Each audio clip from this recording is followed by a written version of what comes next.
tonight. I hope as we continue to grow our knowing of each other in this community, we will get better together. That's the whole point. We're reading together, we're writing together, we're getting better together. We're learning, we're growing, we're learning life on God's terms, and hopefully we are deciding to live by the wisdom that we learn every night. And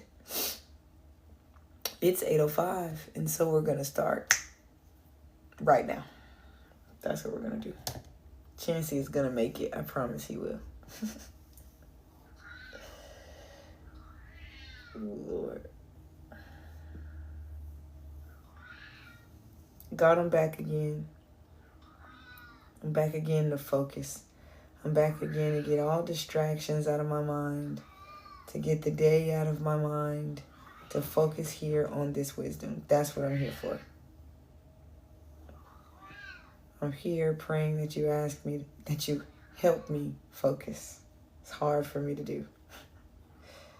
I'm praying for everybody else on the other side of the screen who are coming with their Bibles, with their pens, with their paper, also to help them focus. God, we really, really, really need you. We really need help in these times. We really need to cling to you, and I'm so glad that you are available to cling to. Please help us focus tonight. Open my eyes, open my ears, open my spirit. Help me to hear from you. Help us to get this wisdom in our minds. Help us to live out this wisdom in our lives. You are the greatest philosopher I have ever known. You are the greatest philosopher I will ever know. Your mind is the greatest. Teach us this wisdom tonight, wise teacher. Hallelujah. Hallelujah. Hallelujah. Amen. Y'all, Chance is he's gonna be okay. He's gonna be okay. All right, I start every night by quoting Proverbs chapter 1, verse 7. Proverbs chapter 1, verse 7, I believe to be the foundation of the Proverbs. If you understand this, you'll have a pretty good grasp on what we're learning in the Proverbs. This is what we're here to do. Proverbs chapter 1, verse 7 says, "The fear of the Lord is the beginning of knowledge, but fools despise wisdom and instruction." One more time. The fear of the Lord is the beginning of knowledge, but fools despise wisdom and instruction. Every night or every time that you come to these Proverbs, you'll see that you have a couple of choices before you. You will either, one, choose to live life on God's terms, as laid out in the Proverbs, or you will choose to do whatever it is that you want to do. I love loyalty to God because loyalty to God gets me a clear mind, as we read in chapter 1 and chapter 2, as we will continue to read in chapter 3. Trusting the Lord has benefits. And I don't know about y'all, but I've trusted myself before, and I've gotten myself into some trouble. And in my short 32 years of life, I've learned that trusting the Lord is the greatest way for me to live. Even if it seems like I've got some things down pat, even if I feel like, oh, I've studied, I've done some research, I've done some development, I've read some books, whatever it is, I smush all of that and say, no, I need to trust the Lord. I come back to the Proverbs to help me trust the Lord, to help me understand that I am nothing without this wisdom. I need to seek my God. I need to seek others who seek my God so I can stay on the path. This community that we've been building for a while is just a group of people who are running after God, running after the wisdom of God, because we need meaning in our lives. We need meaning. We don't like being lost. We don't like being confused. So we keep coming to the wisdom. That's what we're here to do. All right. I've got an NIV version of the Bible, and I've got a Message version of the Bible. I've got this wonderful Pilot 7 pen. I've settled on the Pilot 7, everyone. I know I've run through a couple of different types of pens. This one is the one. And I've got some paper. We also are incredibly self-aware with ourselves. So anywhere that we see our hearts checked, we write these things down. All right. We write these things down. We check ourselves and we live better. Now it's time, everybody. Proverbs chapter 3, starting at verse 1. My son, Chancey, do not forget my teaching.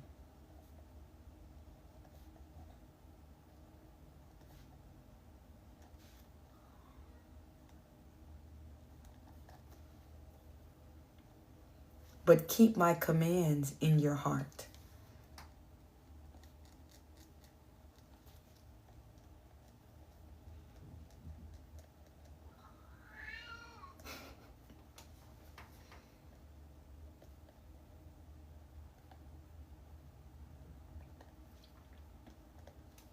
Verse 2, for they will prolong your life many years.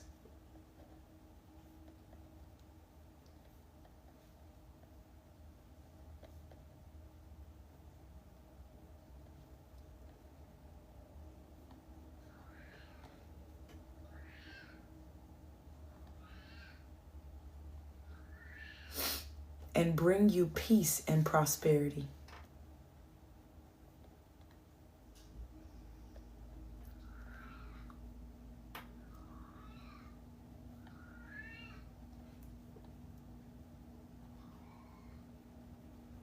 Everywhere that the word prosperity pops up in these Proverbs, I like to preach a prosperity gospel. All right. So the first couple of verses, we're going to read it also in the Message Bible. It says, good friend, don't forget all I've taught you. Take to heart my commands. They'll help you live a long, long time. A long life lived full and well. Why do we read these Proverbs? Why do we write these Proverbs? We want to live a long, long time. We want to live a life that is lived full and well. The NIV says these Proverbs will bring you peace and prosperity. Here's the prosperity gospel. Here's the good news. When you get loyal to God, through living your life the way God wants you to live your life, as laid out in these Proverbs, you will get the greatest commodity on earth, which is peace. I don't care what anybody says at this point. I've known people to make a whole lot of money, but have a whole lot of not peace. A lot of chaotic things in their minds. What I want peace of mind. I want peace of spirit. I want peace in my life. That's the greatest commodity I can gain. I want my finances to be in order. I want prosperity. Not without peace, though. Okay? I want prosperity. I want my businesses to flourish. I want to understand marketing. I'm reading books. I'm understanding personal development. I'm in the gym. I'm on the pickleball court. I'm making great gains in all of these different places in my life. But if I don't get peace, which I won't have without the wisdom of God, I'm done. I'm done. This is why we are getting these Proverbs into our minds. If you're a beginner in the Bible, welcome. If you're a person who's not, into the Bible and doesn't really know, welcome. I love the Proverbs because it's very beginner friendly. You just pick it up, you open it, you read it, you write it, you practice it, and you watch what happens in your life. I love that I don't have to promote anything specific about this. My whole brand is getting the Proverbs. I tell people to get in the Proverbs. I sell t-shirts. I sell hoodies. The whole point is so that people take the challenge for themselves. Pick up a Bible, read it. A chapter a day. Write it. A chapter a day. Practice it, and then watch what happens in your life. Simple. Verse 3. Let love and faithfulness never leave you.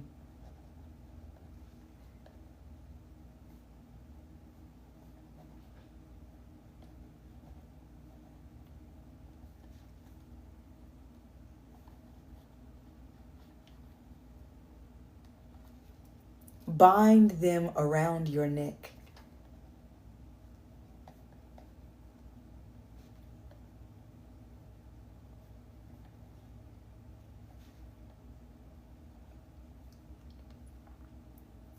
Here it is. Write them on the tablet of your heart. People used to ask me all the time, Gia, why is it necessary for you to write it? Because I want it by heart. You remember when you were young, before AI started running everything, and you would have to memorize things by heart? Oh, come on. I was born in 93. Okay. Okay. I used to have to remember in my brain, because I didn't have a phone and nothing was just going to Google and pop up. I used to have to use these billions of brain cells that God gave. Okay. I need to know it by heart. Oh, yes. And I want these proverbs. I want the wisdom by heart. Oh, yeah. Write them on the tablet of your heart. Come on.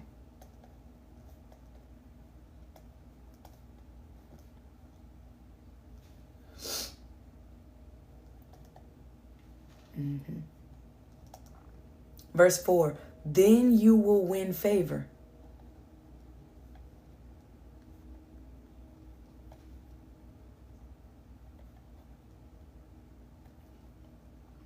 And a good name.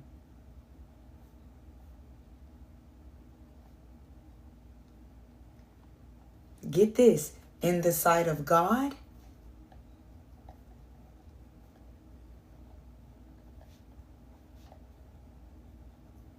and man. Oh, this is so good. We're going to read it in the Message Bible. We're going to read it over here, verse 3 and 4.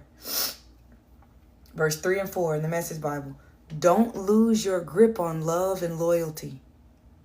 Okay. How do you learn love? You learn who God is. How do you learn loyalty? By being loyal to God. Come on. You will learn loyalty to God. God will teach you how to be loyal to yourself and to other people. That's the way it works. Tie them around your neck. That's that love, that loyalty. Tie them around your neck. Carve their initials on your heart. This is what I love right here. Earn a reputation for living well. In God's eyes and the eyes of the people. A lot of folks say, it doesn't matter what people think about me. Not so. If you have a bad reputation, you really need to write that down. Oh, I love the Proverbs because it checks us in ways that we don't like to be checked. I love reading the Proverbs. I love writing them because we come up with our own belief systems. We learn belief systems that were taught in various places in our childhoods as we grow up. We pick these things up, but when you come straight to the source, oh, it matters that you have a good reputation in God's eyes. Yes, it matters that you have a good reputation in people's eyes. Here's my life hack, all right? I'm going to live how the proverb says live. Then God will be pleased with me, and my reputation in front of other people is that's that girl who's always talking about the Proverbs. Ain't that girl that got the company called Getting the Proverbs? Ain't she always talking about wisdom? What's the deal with her and personal development and always getting better? I need my reputation to be this.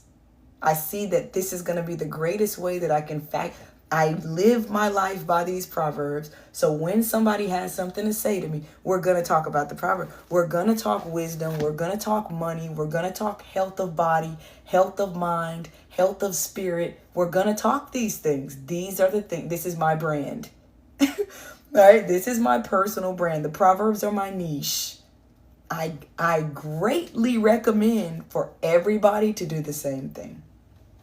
If you didn't have any mentors growing up, if you didn't have good parents, if you didn't have a good support system around you, you are in luck. You have been introduced to a book that was written by the greatest king, the richest, wisest king who ever lived. Now you have access to that wisdom. All you have to do is tap in. Oh, come on.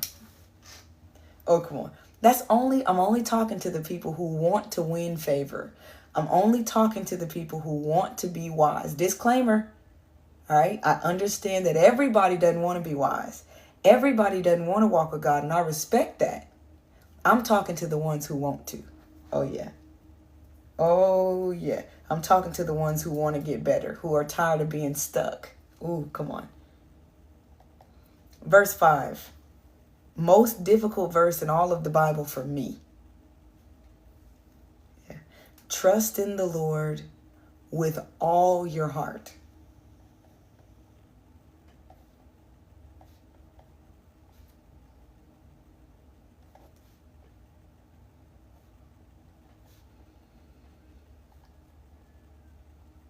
Here's the hard part.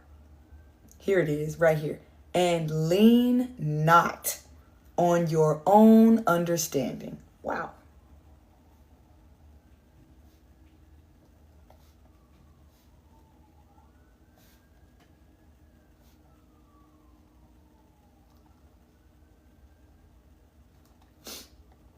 Verse 6. In all your ways,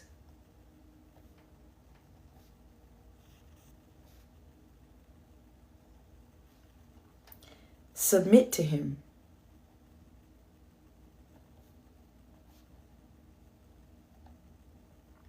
And he will make your path straight.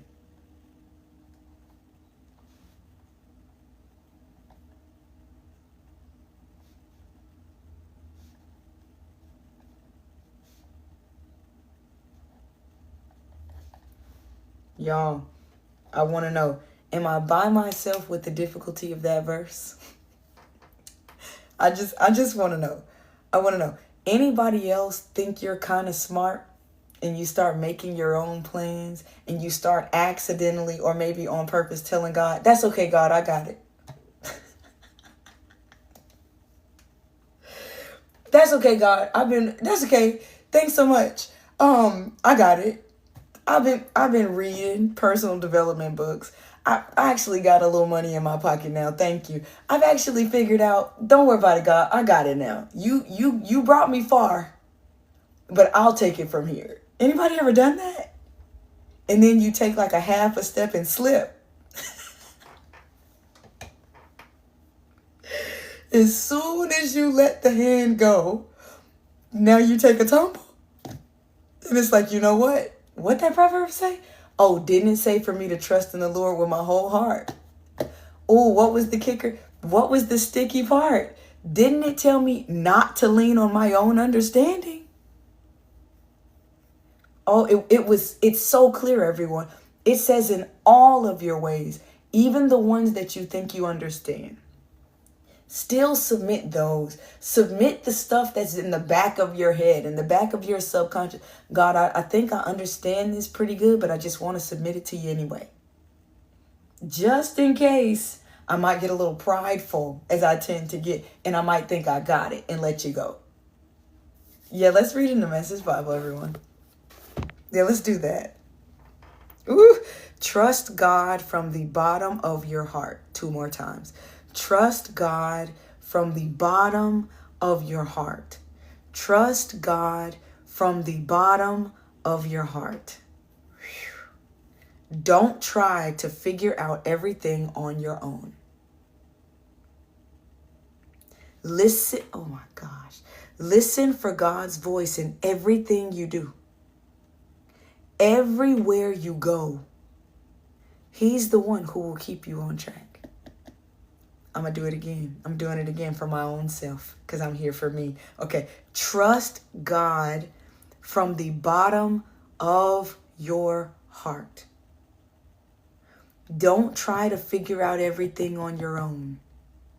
Listen for God's voice in everything you do. Everywhere you go, He's the one who will keep you on track. If you're out there, and you're like me, I can admit it. I like to talk about myself. If you study and study and study and study and study and try to figure and try to figure and try to figure and try to figure and try to plan and try to plan and try to plan and lose sleep and lose sleep and lose sleep over and over and over. Here's the message for us. Let it go. Here's the message for us. We can trust God. Oh, I'm type A. I need a plan. Yep, me too. Yep, I want to know what happens tomorrow and the next day. And in 2026, I would like a nice detailed plan for every day of that. on into like 2036, because I'm a little anal like that. I want to know all of these things. Here's the problem. If I know everything, I can't trust God. There's no way. I'm a little control person.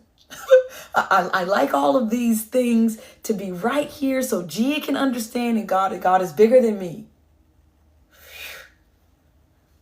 I have to let these things go. I have to do the best I can and understand that God has me.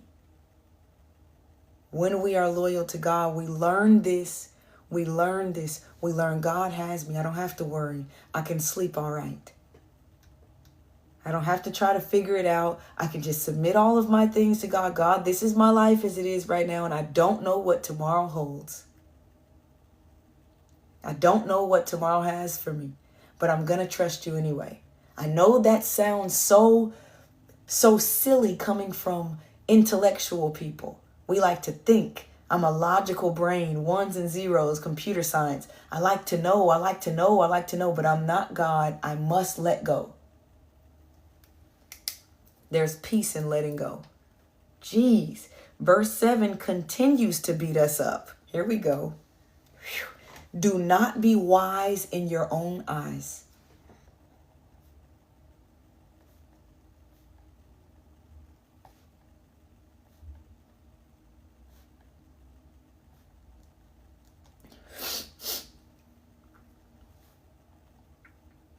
Fear the Lord and shun evil. This is so good.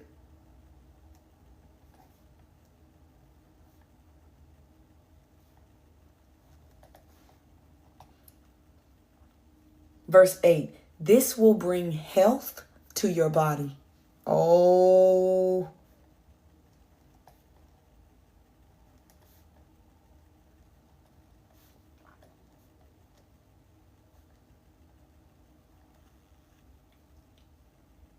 And nourishment to your bones.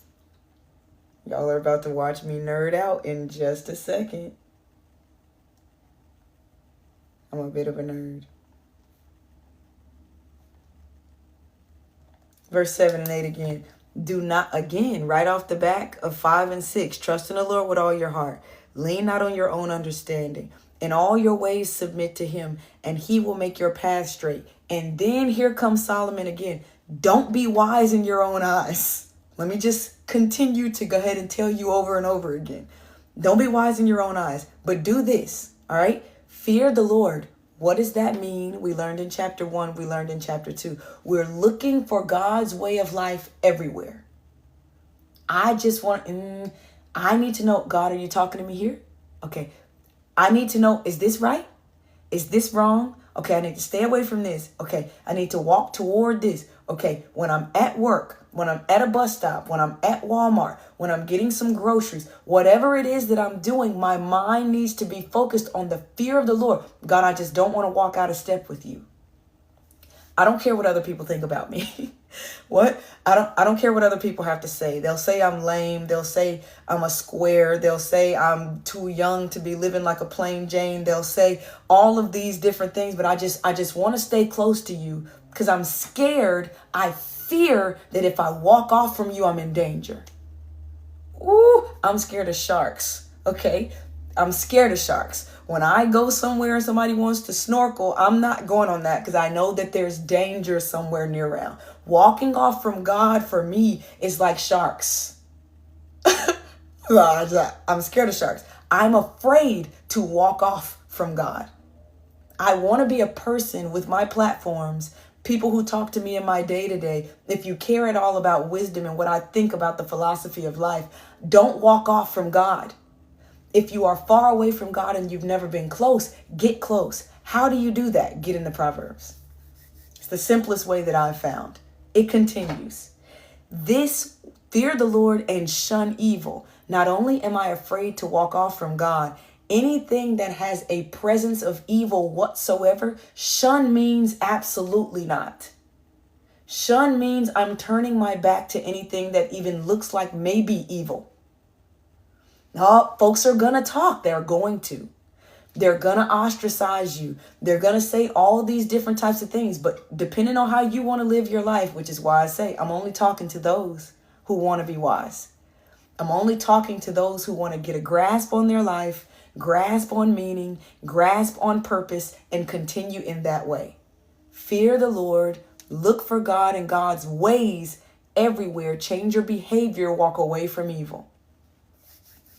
If you have some things that are tugging on your heart right now, some things that you know you need to walk away from, write it down on that paper.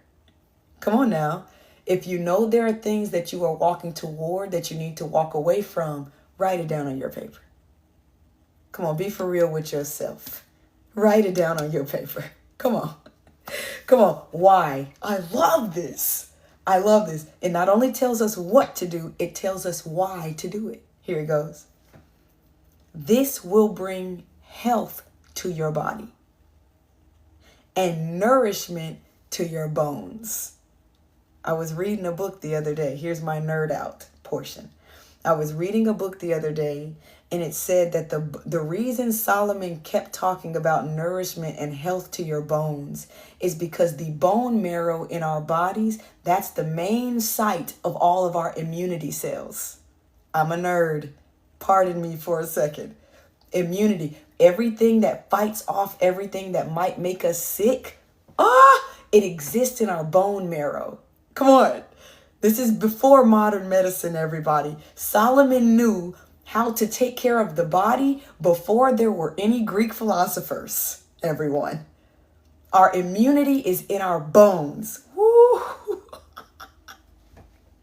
And when you fear the Lord, oh my gosh, when you stay out of dangerous environments, when you stay away from evil things, your bones are healthy and it's hard for you to get sick. Oh, I'm only talking to those who care about the body, okay? I'm only talking to those who want to play with their great-great-grandkids. I want to live past 100. I got to be like those people in those blue zones. I need these things. So where Solomon tells me 3,000 years ago, all I need to do is do this and I'll be healthy. I'm going to do it. Yeah. Gotta fear the Lord. Gotta get away from evil. That's just me. Ooh, I'm a little bit churchy. I wonder if I could get a witness somewhere out there. Ooh. Yes, indeed. We're going on. Yes, we're going on to number 9. Yes, we are. Yes, we are. Proverbs chapter 3, verse 9. Honor the Lord with your wealth.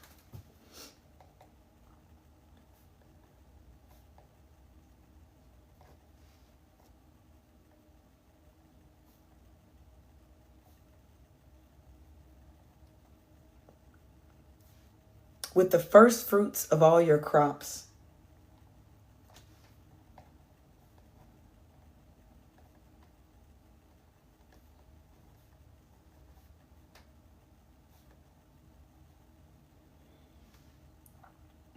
Verse 10, then your barns will be filled to overflowing.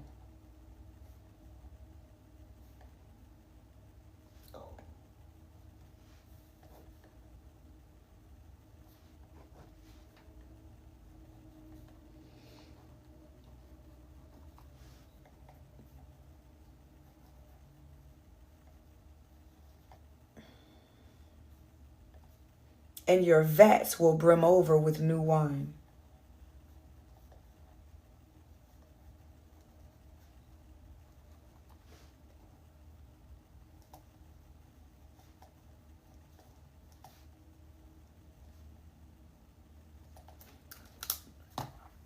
Let's read it. 9 and 10 in the Message Bible. Oh no, I didn't read 7 and 8. So we'll read 7 through 10 in the Message Bible. Yes, indeed. Don't assume that you know it all. This is so practical. Run to God.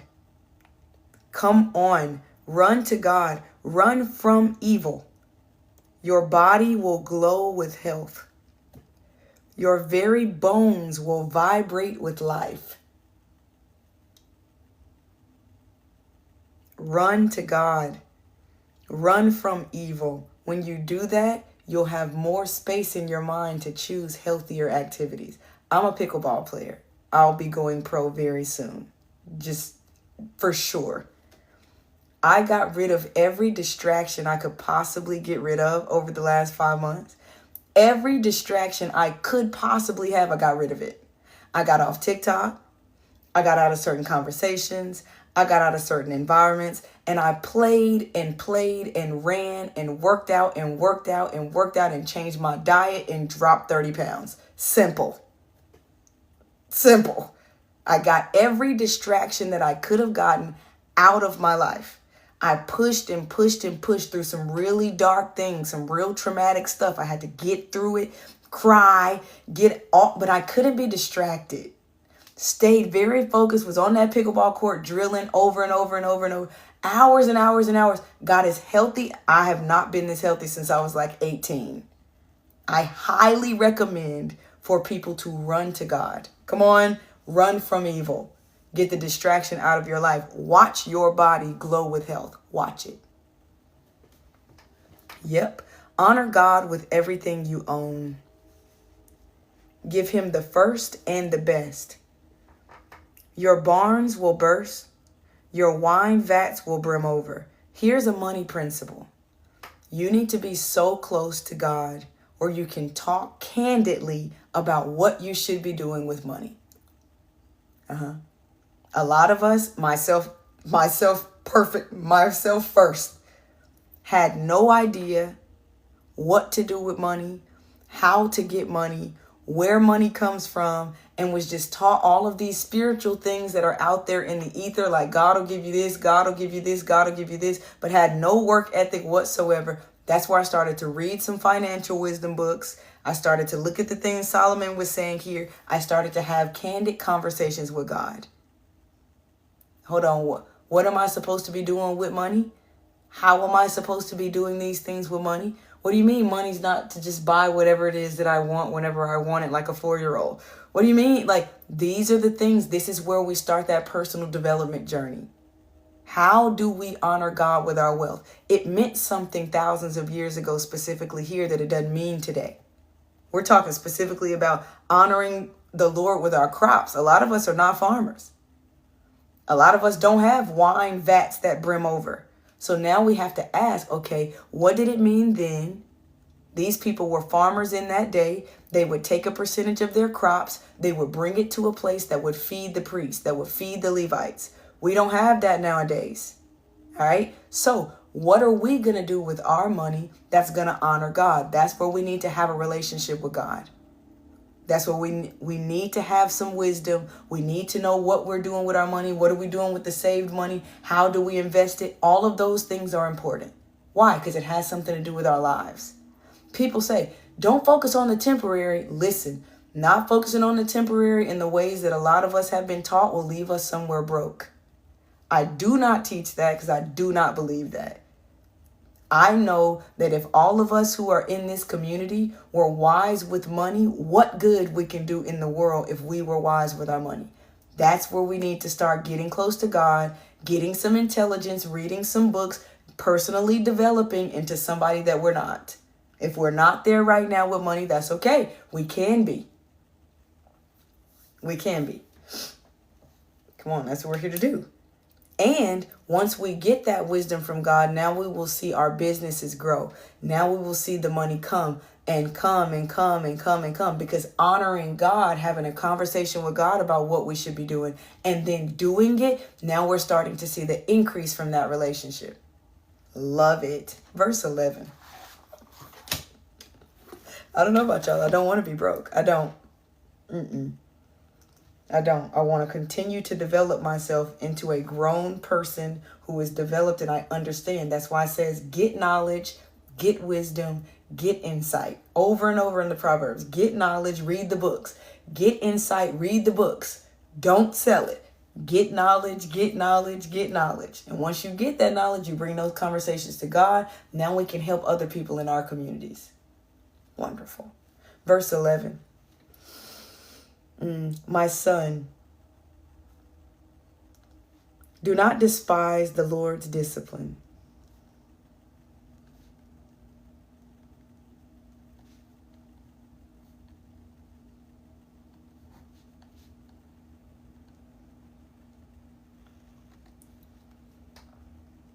and do not resent his rebuke.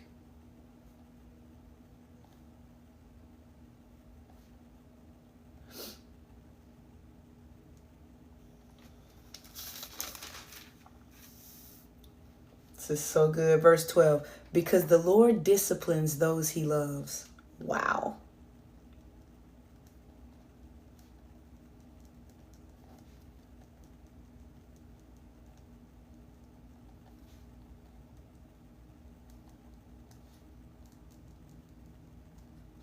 As a father, the son he delights in.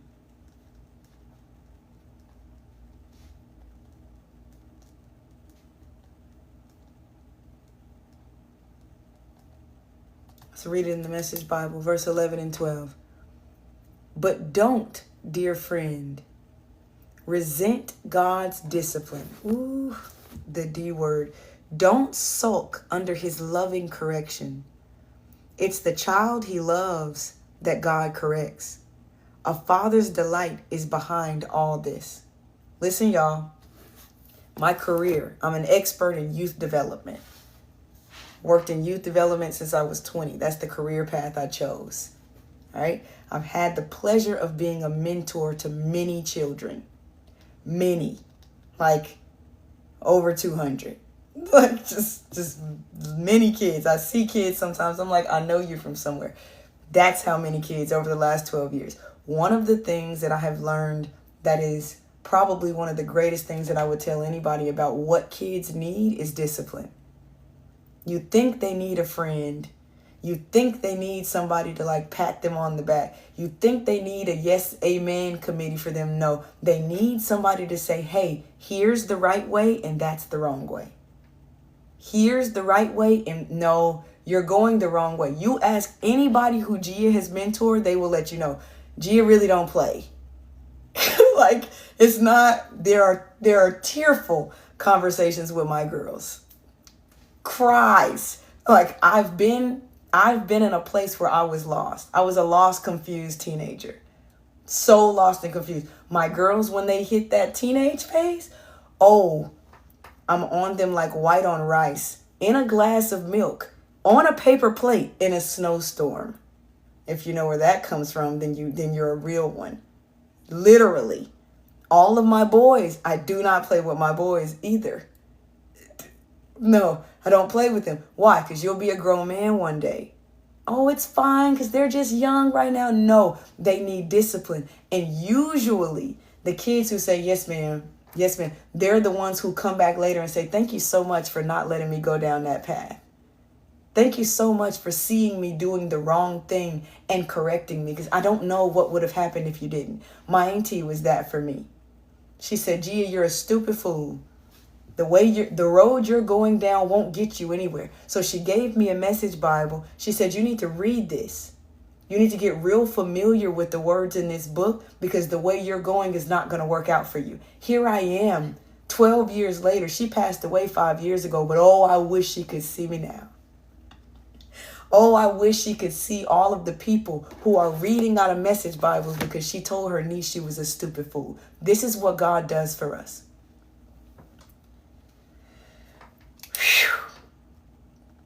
I looked at my pictures from high school today.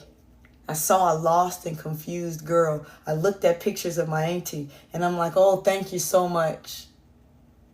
If we can learn that God's discipline that we feel, when it feels like God is far away from us, when it feels like God is chastising us, if we could really see that as love, that's what it say in the Proverbs, y'all. I take this for face value. God loves me, so God disciplines me. God does not want me to be stupid. God does not want me to be silly. God does not want me to be all over the place and lost, so God corrects me. And I've learned to say hallelujah for that. If you learn to say hallelujah for the discipline, stop looking for a pass. Stop looking for grace where you know you need to change your behavior. Put some discipline in your life. Watch how much better you get. Verse 13. Thank you for loving me enough to correct me, God. Thank you for giving me the correction that I needed so now I can help other people. Goodness gracious, we're getting better because of the discipline. Ooh, verse 13. Blessed are those who find wisdom.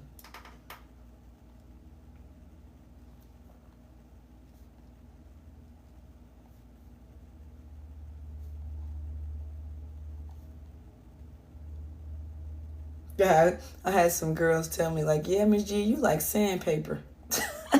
Yep. And it smooths it on out though. It really does. Blessed are those who find wisdom. Those who gain understanding.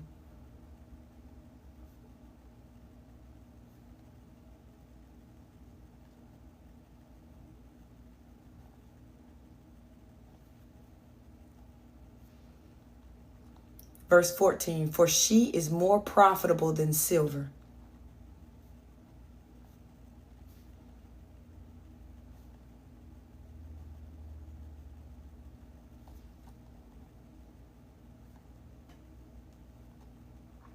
And yields better returns than gold.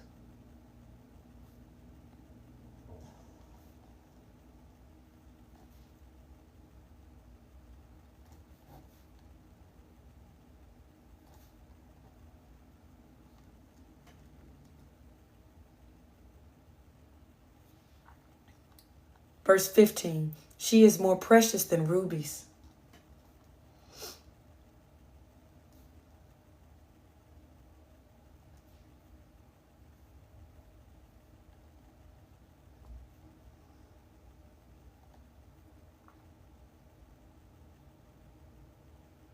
Nothing you desire can compare with her. Come on.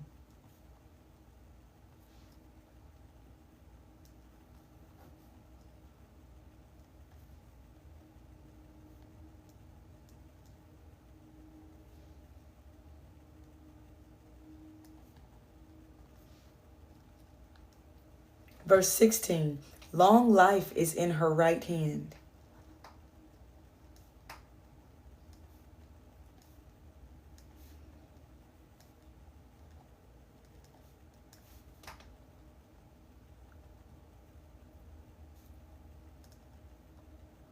In her left hand are riches and honor.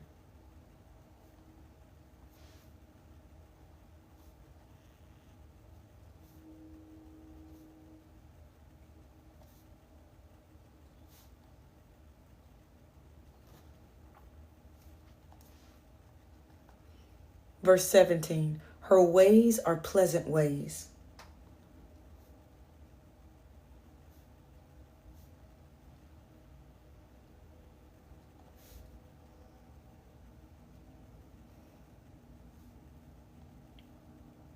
And all her paths are peace.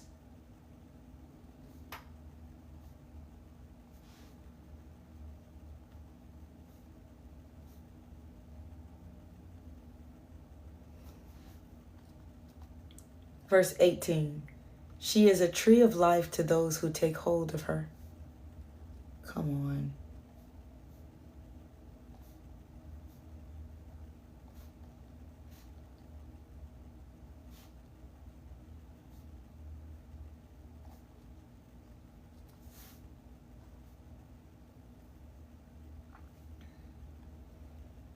Those who hold her fast will be blessed.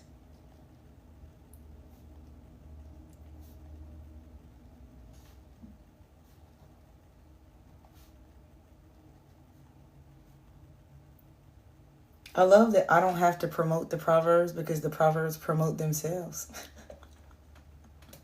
I love it. It's like all you have to do is read the Proverbs and it's going to say, this is why you should continue reading the Proverbs. You get this, and this. It also says if you don't get wisdom, if you don't get knowledge, you'll be wicked and have this. It's so self-explanatory.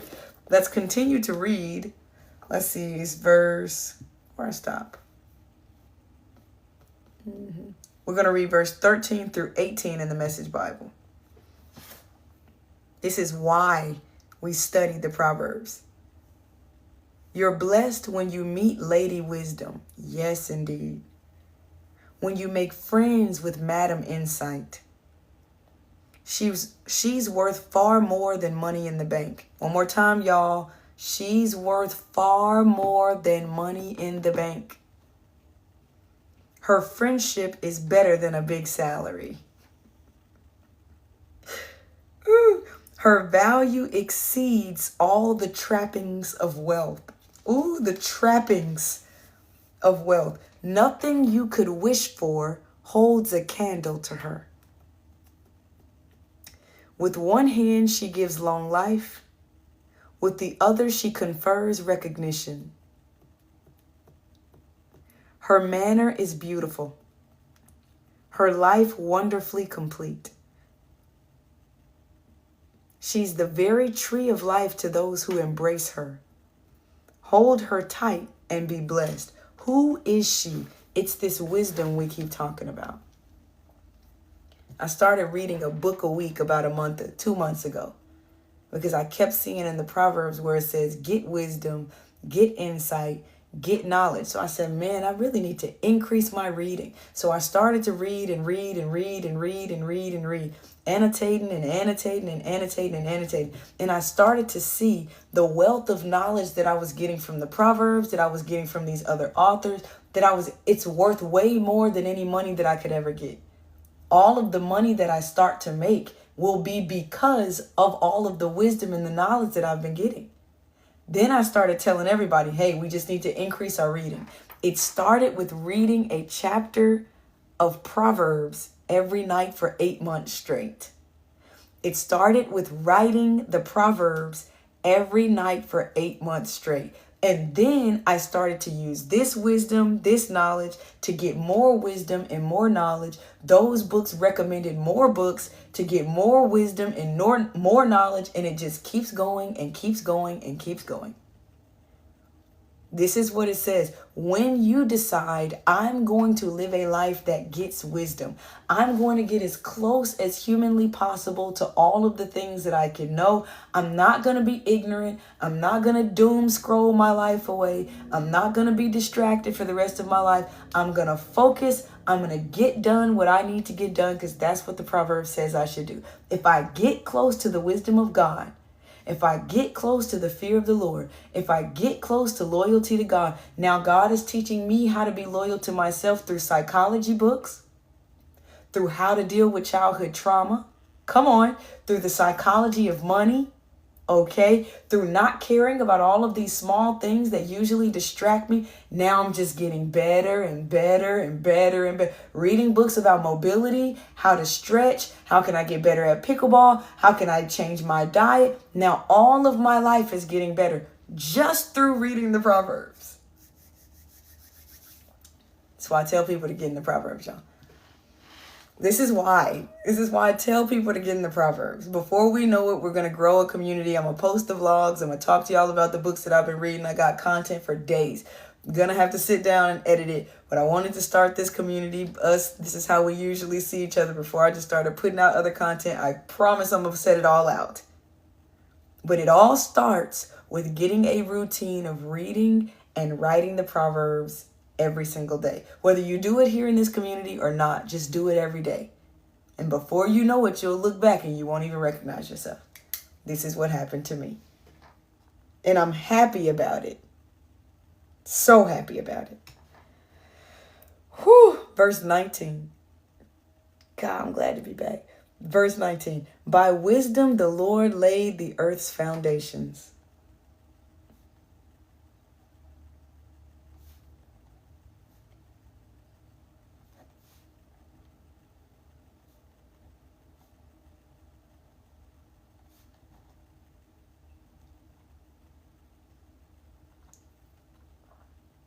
By understanding, he set the heavens in place. Come on.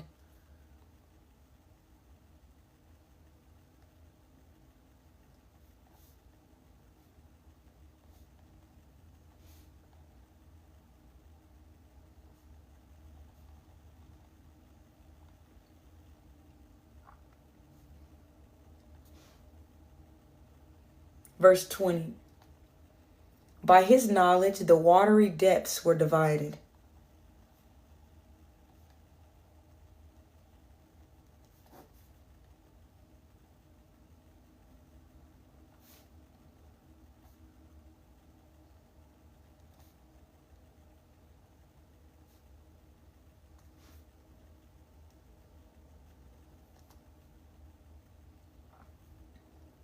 and the clouds let drop the dew.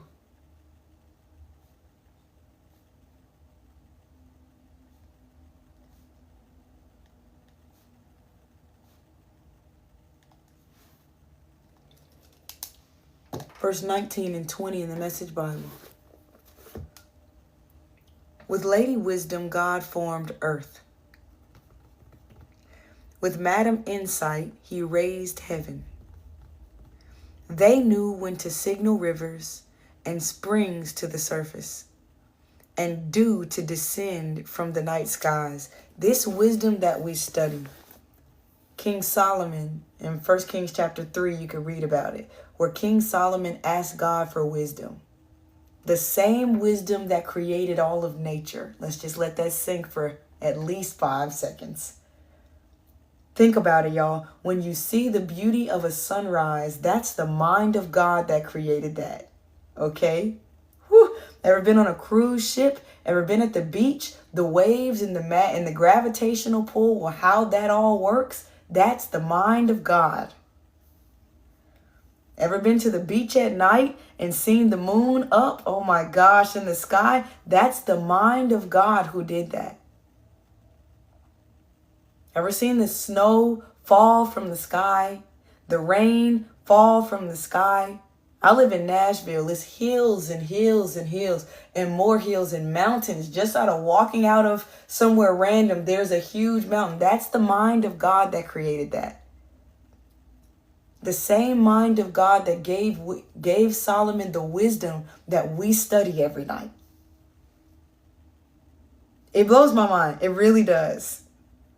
Like, I get to read these words that came out of the mind of God. And when I connect my mind to the mind of God, what do I lack? What could I possibly... Okay. What could I possibly lack if my mind is connected to the mind that created the ocean? The mind that created the concept that I was in my mother's womb, who was in her mother's womb, who was in her mother's womb as far back as who knows. The mind of God.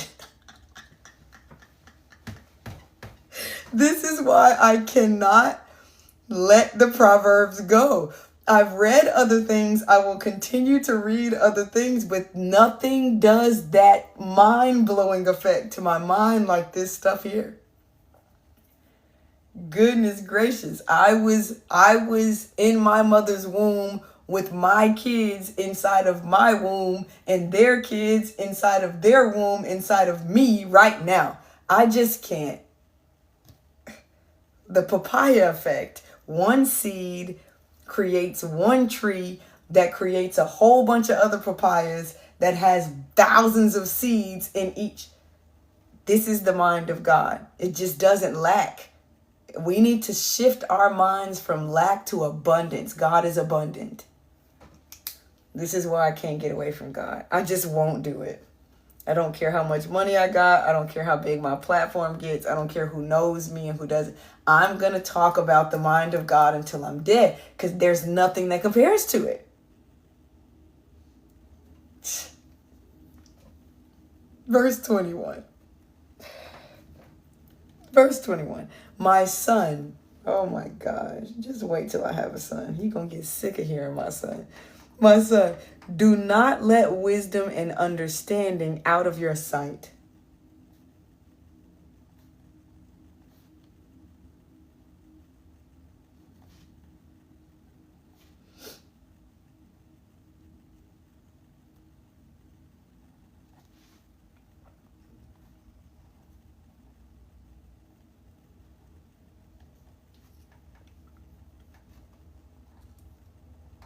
Preserve sound judgment and discretion.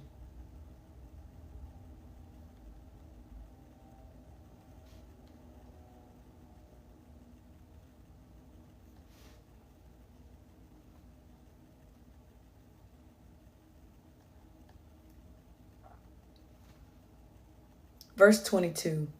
They will be life for you.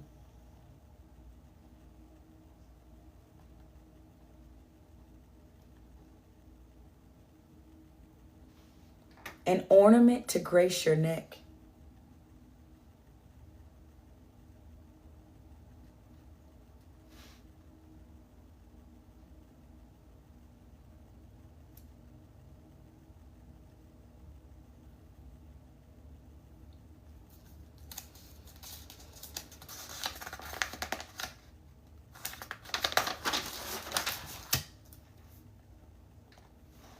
Verse 23, then you will go on your way in safety.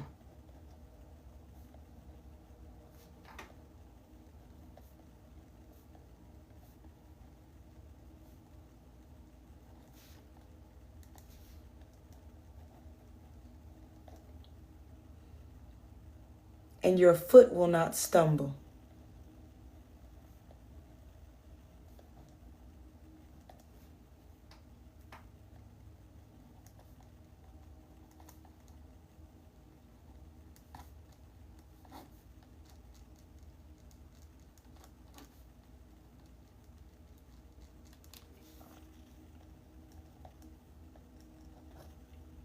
Verse 24, when you lie down, you will not be afraid. Oh, come on.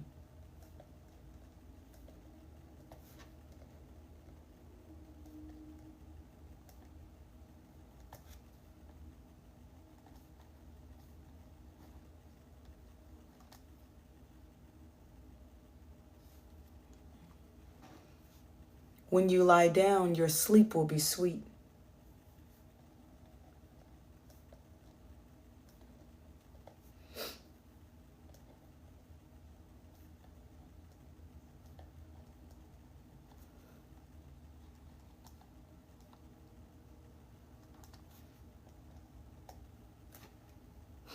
Verse 25, have no fear of sudden disaster.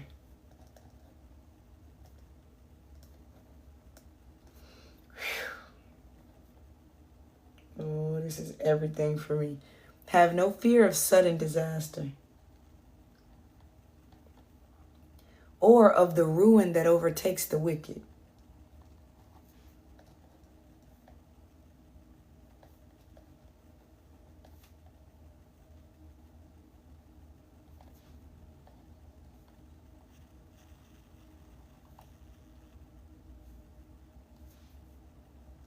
Verse 26, for the Lord will be at your side.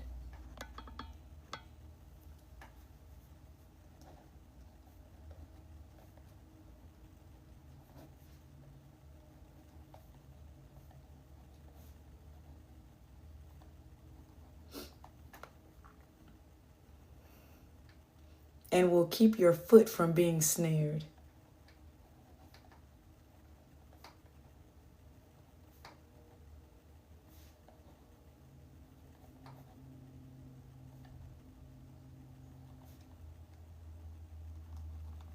Hallelujah. Verse 21 through 26 in the Message Bible.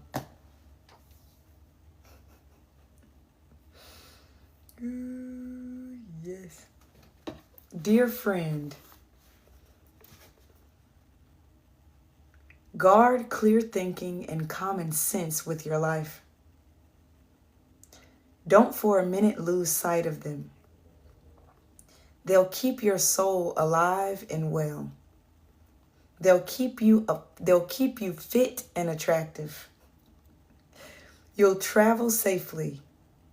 You'll neither tire nor trip. You'll take afternoon naps without a worry. You'll enjoy a good night's sleep. No need to panic over alarms or surprises or predictions that doomsday's just around the corner, because God will be right there with you. He'll keep you safe and sound. Why worry when this is our promise? When we get in the Proverbs, and there are several people who are here who can attest to the same thing. You come to the Proverbs worried. You come stressed out. You come with all types of chaotic thoughts. You come with depression. You come with anxiety. You come with grief. You come with overwhelm. And then you start to sleep better at night. It just happens. It just happens. You come and you're lost and confused and you feel like you're a failure and you feel like you'll never amount to anything and I don't know what I'm doing and I'm confused and I'm in all these crazy relationships. And then you start to read and write and practice. And before you know it, shoot, I don't remember the last time I worried about that. Shoot, my money problems just disappeared as I started to seek Solomon for this wisdom and started to change my spending habits. Wow. I've been feeling better, been talking better, been feeling good. All of a sudden, this is why I tell people to get in the Proverbs. This is why. If people who know nothing about the Bible, get you one of them just for the Proverbs. Start there and watch what happens. Just one chapter every single day. Read it, write it, practice it. If anything pops up that you need to change about your behavior, write that down so you can bring that into your prayer time with the Lord. A candid conversation with the Lord is what prayer is. Just being real with God. And then watch what happens. Y'all know what it is. I have a P.O. box. I would like to receive physical letters. All right. This is just our third night. So I'm not really looking for the letters until after we get done with the first month. And then maybe even the second month, just so you can have some experimentation in what these Proverbs do for you. Like, I don't want any fluff. OK, this has nothing to do with me. I'm 100% sure that the Proverbs will change your life. This live is sponsored by the Proverbs. All I want for everybody is their lives to be better. All I want is for everybody's finances to get better because they're wiser. All I want is for everybody's bodies and their health to get better because they're wiser. All I want is for everybody's sleep to be able to be better because you're wiser now. You don't have time for distraction. You don't have time to give your mind to other little things or whatever. Now you're focused and I want to know about it. I got a nice little box that I've been keeping everybody's letters. I write people back. Y'all already know what the Proverbs do for me because I get to tell you. Hit me up in my DMs, write me a letter, whatever it is. We're growing this community of people who are getting better per the Proverbs. It's absolutely wonderful. I don't know about y'all. I want my sleep to be sweet. I want my life to get better. That's all I want for y'all too. That's it. That's the whole point. Verse 27. Verse 27. Here we go. Do not withhold good from those to whom it is due.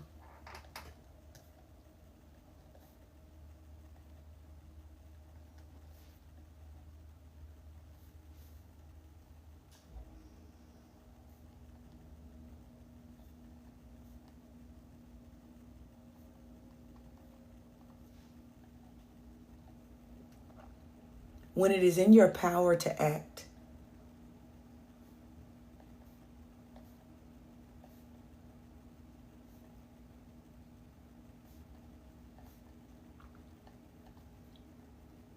Verse 28. Do not say to your neighbor,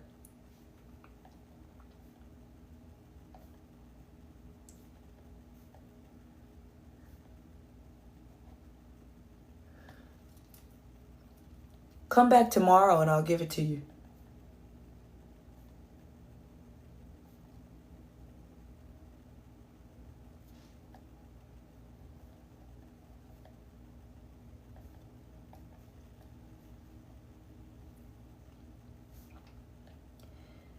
When you already have it with you.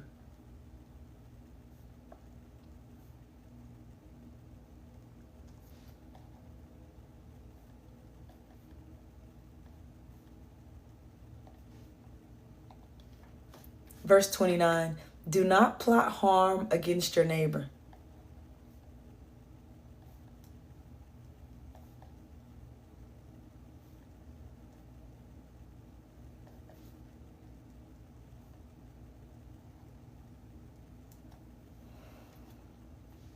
Who lives trustfully near you.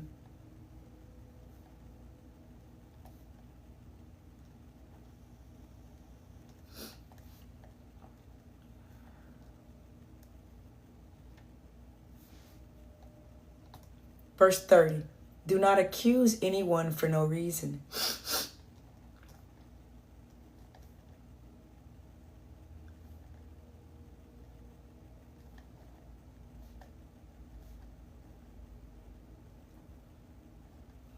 When they have done you no harm.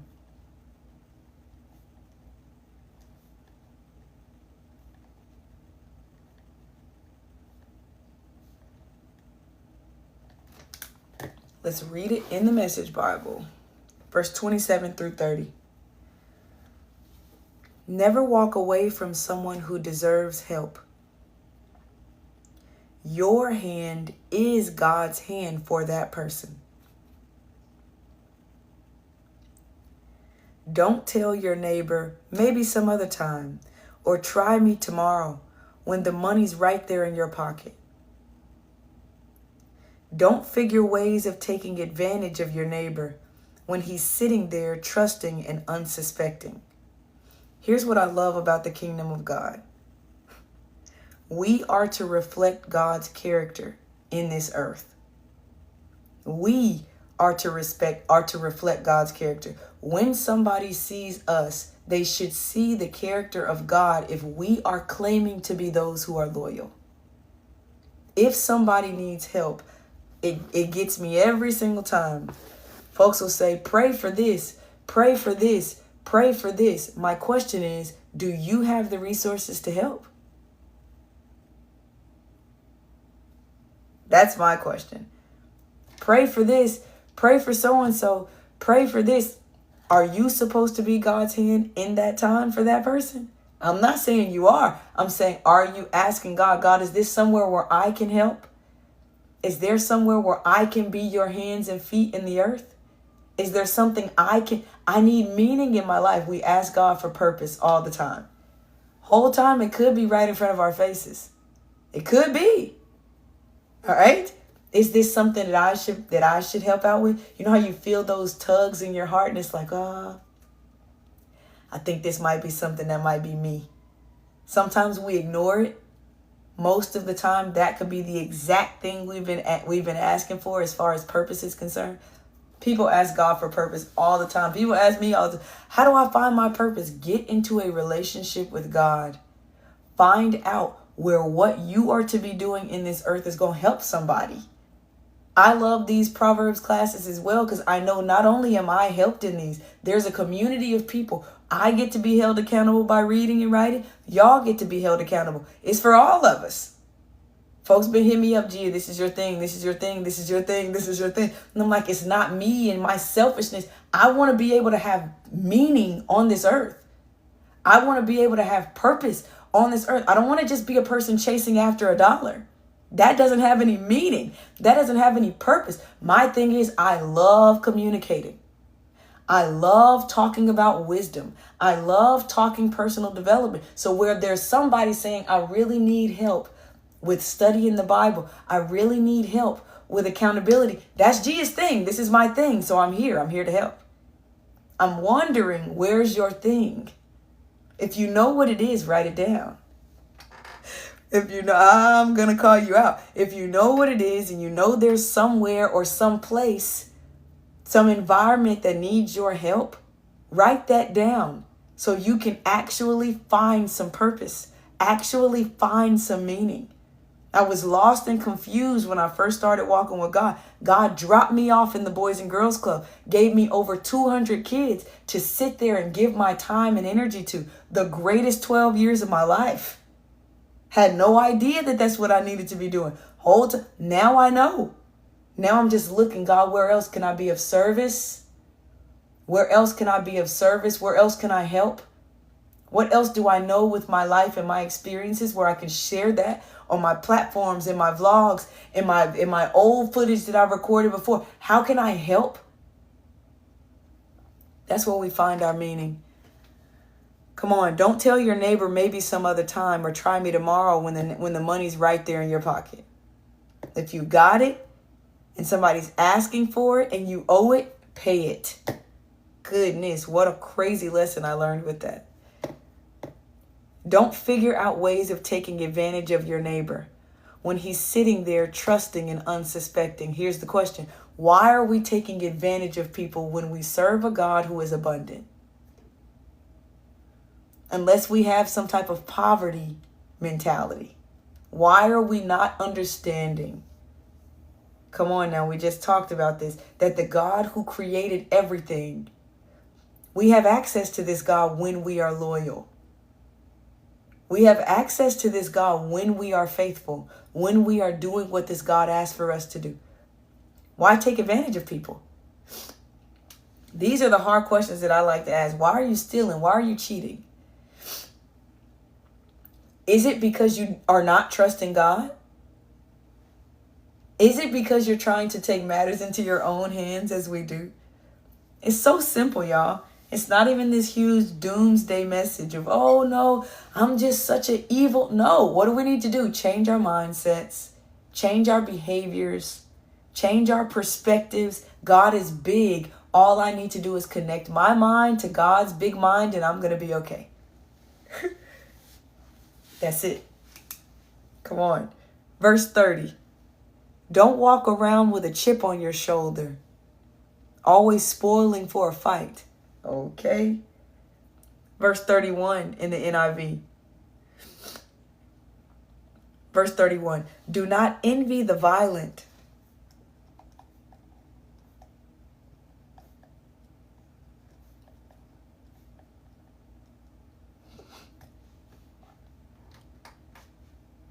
Or choose any of their ways.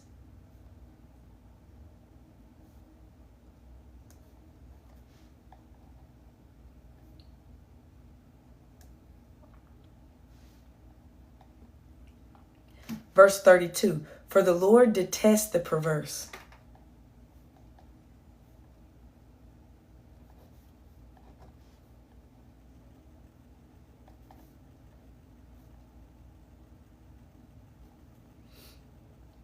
But takes the upright into his confidence. I love that.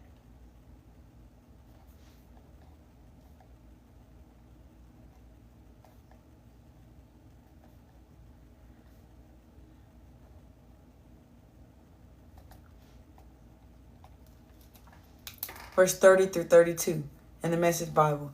Don't walk around with a chip on your shoulder, always spoiling for a fight.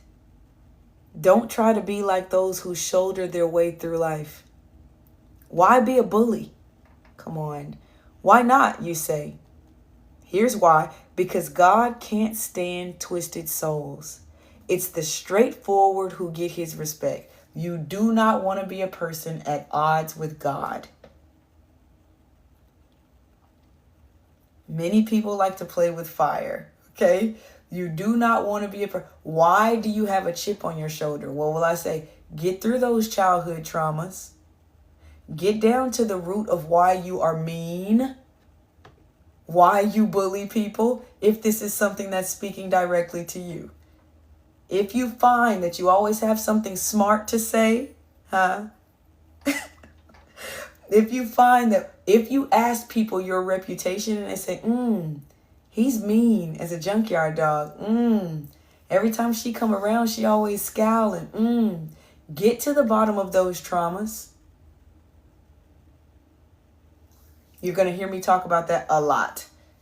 Okay? I got deep into psychology, deep into child psychology over the last 5 months, finding out that many of our habits are because we are stuck children. Somewhere in our childhoods, we got stuck. Somewhere something happened to us and we haven't processed. Somewhere it's oozing out of us in our adulthoods and we don't know what's going on. Get to the bottom of that. When you get to the bottom of that, I'm telling you from my soul, cry it out. Don't hide it. When you find why you're mean, when you find why you're angry, when you find these things that are looking like this is sin, this is wickedness, it is sin, it is wickedness, find out why. Uproot that thing. It hurts. Okay? I'm being real. We are real in this community. It hurts. It's hard to go back through those things that you've buried. You've built these huge walls up because you want to just be a safe little person behind that wall. But the whole time it's coming out as sarcasm. It's coming out and it's biting people. It's mean to people. It's rude to people. You can't pray that away. Hear me again. You can't pray that away. There's things that you need to go to in your mind. Things that are causing you pain. Once you get there and you find that scared little kid, talk about it. Come on. When you get there and you find that timid kid that was bullied, you find that kid that nobody liked, you find that kid that's afraid, when you get there, bring that little kid to God. Woo!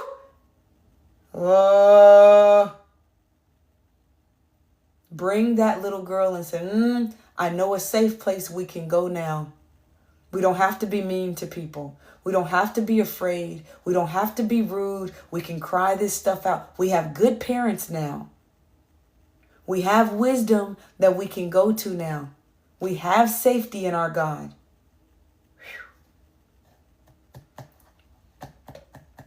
Because if you don't, you turn into a twisted soul. Oh my gosh. Come on. I know I'm not by myself in this. I know I'm not. I know I'm not the only one who has a scared little kid. Oh my gosh.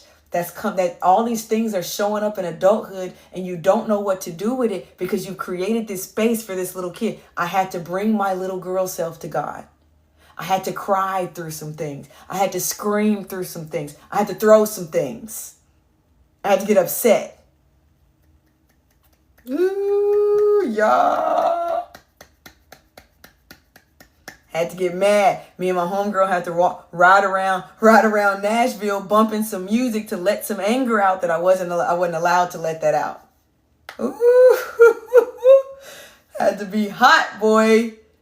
Woo! I'm just trying to tell. So I just feel like somebody else needs permission to bring that little kid, because the things that are coming out, not all of them are your fault.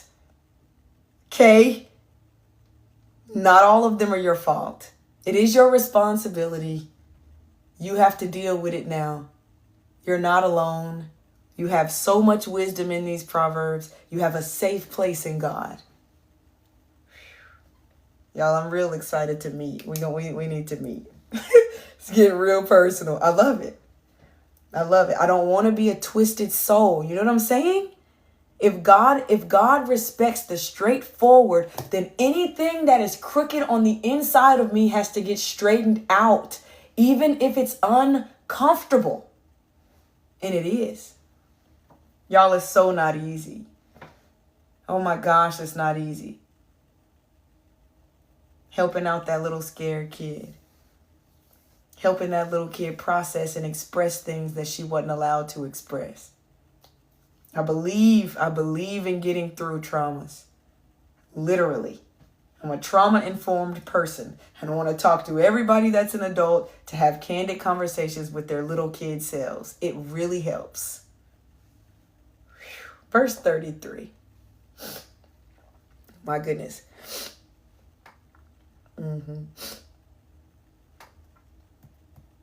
Verse 33. The Lord's curse is on the house of the wicked.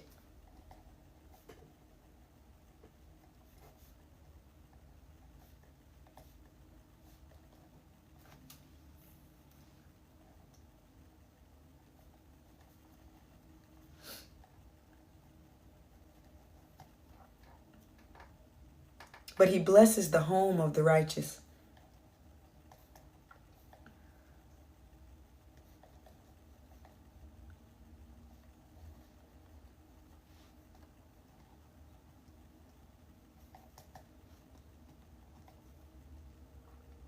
Verse 34, he mocks proud mockers. Ooh.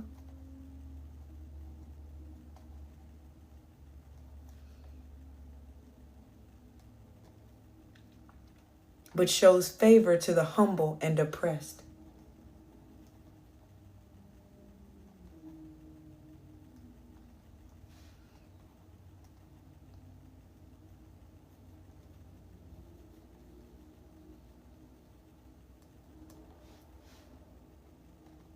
Verse 35, last verse of the chapter. The wise inherit honor,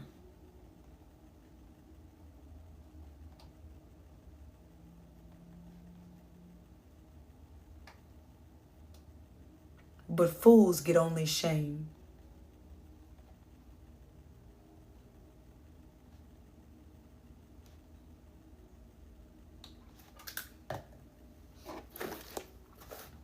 Verse 33 through 35 in the Message Bible, last few verses in this chapter. God's curse blights the house of the wicked, but he blesses the home of the righteous. He gives proud skeptics a cold shoulder, but if you're down on your luck, he's right there to help. Wise living gets rewarded with honor. Stupid living gets the booby prize.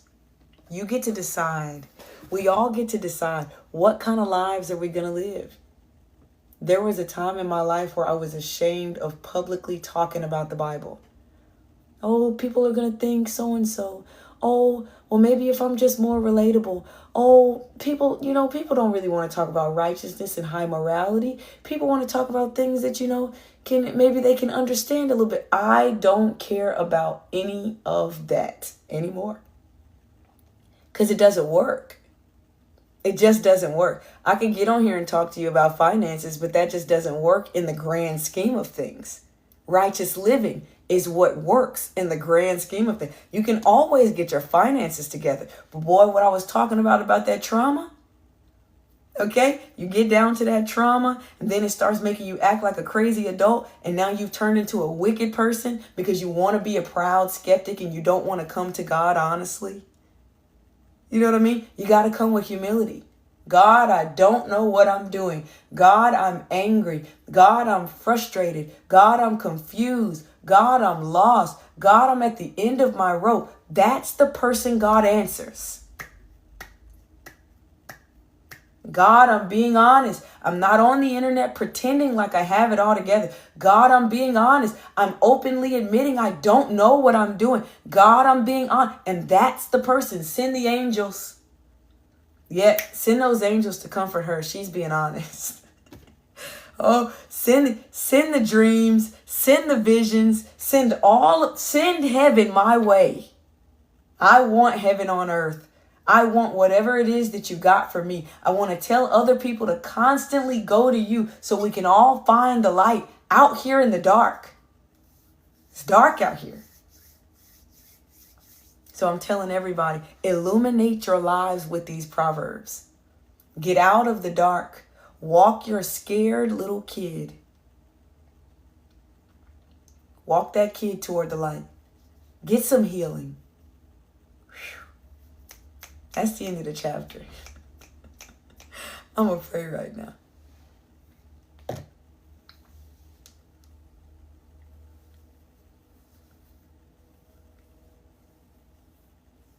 Woo! God, you know me.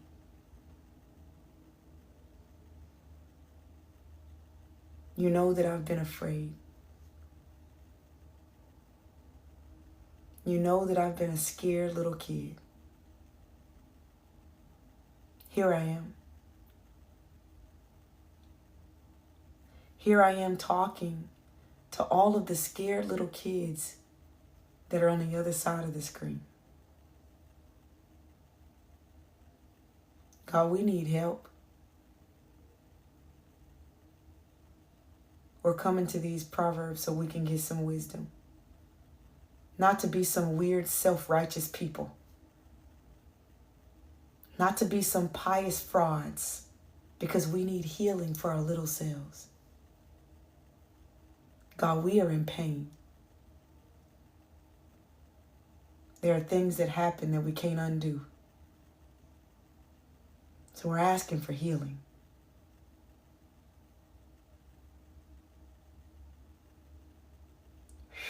Heal our minds. Heal our hearts. Heal our spirits. Heal our brokenness as we come to you, as we change our lives, as we pursue righteousness and we shun evil.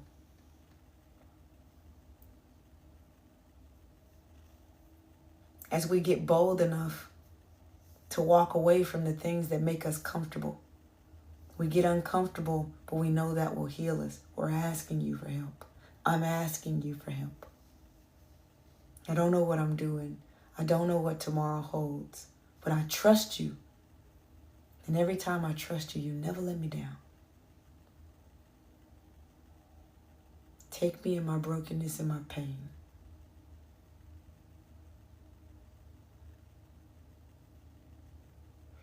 You are the greatest philosopher I have ever known. You are the greatest philosopher I will ever know. Nobody will ever compare to you. Thank you for teaching me. Thank you for teaching us tonight, wise teacher. Hallelujah. Hallelujah. Hallelujah. Amen.